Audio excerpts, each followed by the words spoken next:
Herzlich willkommen aus unserer Produktion hier in Bad Pyrmont, aus unserer PLC Next Factory, in der wir im Zuge einer nachhaltigen Digitalisierung jeden Tag Grenzen verschieben, in der wir flexibel agieren und auch offen sind für neue Wege in der Zusammenarbeit.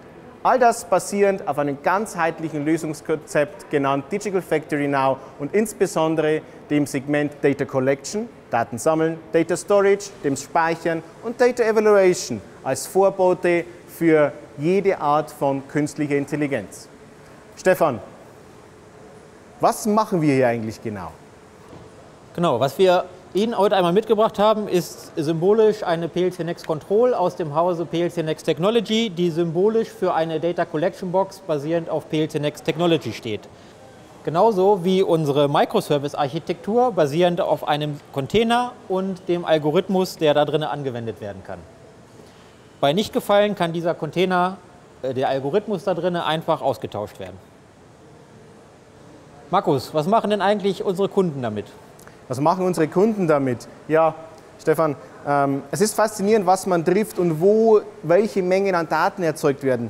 Direkt aus Steuerungseinheiten, verschiedensten Steuerungstypen, Protokollen, von OT nach IT. Unterschiedliche Datensilos werden erzeugt und die Kunst, die Brücke zu schließen, das ist oft die Herausforderung, die wir am Markt generell erleben. Vor kurzem, du sprichst mich auf einen aktuellen Fall an, konnten wir bei einem Glasverpackungshersteller eine minimalinvasive Möglichkeit aufzeigen, wie er von der Feldebene, sprich aus einer Menge an Bodenthermelementen, diese nachträglich im Prozess in seine MES- und ERP-Systeme schieben konnte und auf Basis dieses offenen, dahinterliegenden Systems der PLC Next Technology auch noch funktionale Sicherheit berücksichtigen konnte. Stefan, diese Brücke von OT nach IT, wie habt ihr die geschlagen?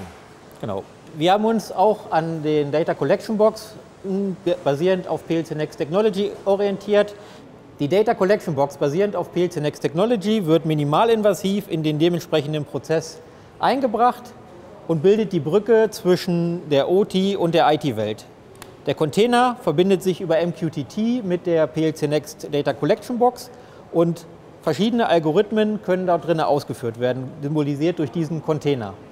Wenn wir mit dem Container und dem Algorithmus nicht zufrieden sind, kann er einfach ausgetauscht werden. Wenn wir aber feststellen, dass es genau der richtige Algorithmus für dieses Verfahren ist, können wir ihn auch sehr einfach skalieren, einfach einen zweiten daneben stellen und den gleichen Algorithmus dort auch noch einmal laufen lassen. Kannst du dich erinnern, wie wir damals gestartet sind mit dieser Technologie?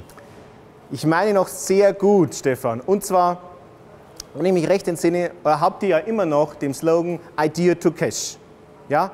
Und dadurch war es für uns einfach, unsere Konzepte aus dem Segment Data Evaluation, heißt dem maschinellen Learning und den 3 Segmenten, wenn du dich auch noch erinnerst, es war das Framework, es war die Execution und die Creation, in der wir auch ohne großen Programmieraufwand künstliche Intelligenz, Anomalieerkennungssysteme leicht installieren konnten.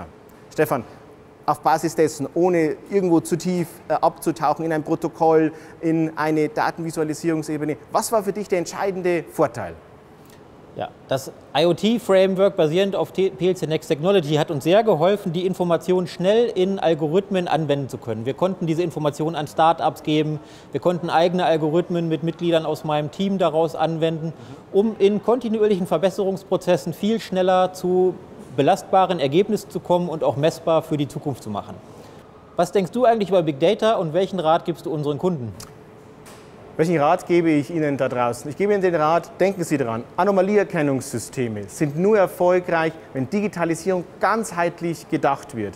Maschinelles Learning, egal in welcher Form, egal in welchen Systemen, IT wie OT-seitig, kann nur erfolgreich sein, wenn die Dateninfrastruktur in Ihrem Netzwerk nicht mit zu viel unnützen Daten belastet wird. Genau das ermöglichen wir Ihnen in unseren weiteren Videos bezüglich Data Transportation, Data Usage und Data Security. Digital Factory Now bietet die Ebene für die langfristige und effiziente Einführung von Anomalieerkennungssystemen.